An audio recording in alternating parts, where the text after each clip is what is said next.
mini là nhân dịp mốt em con ké là chỉ tổng kết em đôi phủ láo lương mặt chứ là bà bó khỏi áo sửa máu mà hả lôi văn nhỉ chứ là mốt em thành được lại lôi văn nhỉ nâng khai là chỉ ỉn chỉ khắp thì xe vừa khắp là vừa xe y là bay khắp chứ em quần đường mặt chỉ khắp nơi pin nòng nơi đôi phủ láo nữa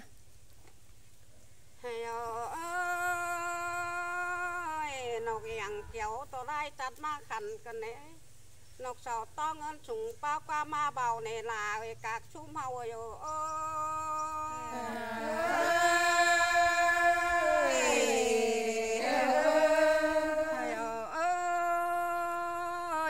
chầu phi nòng mới ngoặt trăng mày na nó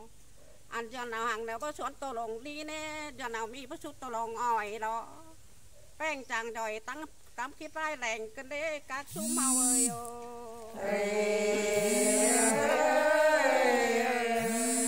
thầy ơi chàng tâm phương mà phu hết đồng cái đấy nó là chàng rồi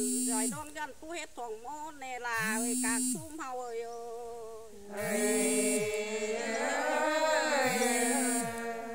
thầy ơi hết thòng mô nơi nó khao đó tổ phồng nó rào khai khảo ai canh nông tinh mẹ sơn là nó ôi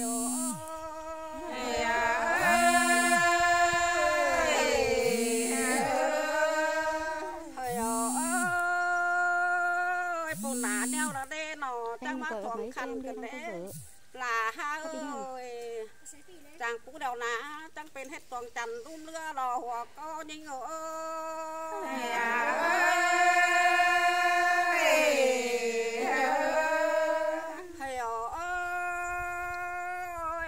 chẳng bồng chẳng bên hết man toàn đê nó ăn xài beng ơi chẳng học phận khẩu hay mà biển bên bà cái đê cả súng hông ơi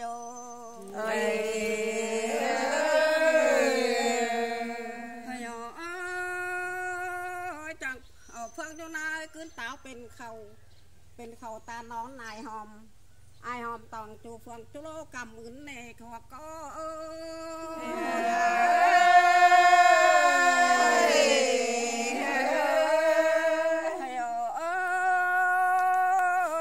bạn phải phương phép đâu mà sao quần hôm cái đây nó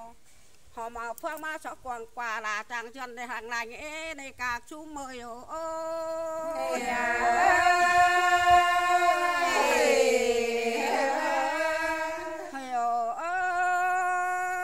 bỏng phà bia nó sủng một chôm lò mùa nó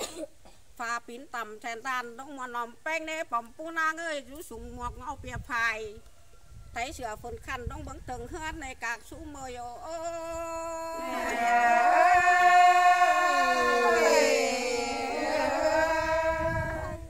thầy ơi con thành đâu đâu cày hoa mang quảng tỉnh ra nó ai đính tàu phải pì hiện ép lòng beng bề hoặc có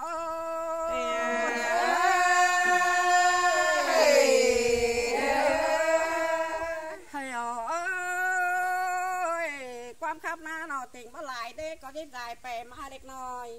so tháng này tao nhìn những vết xe bãi đó là các chú mời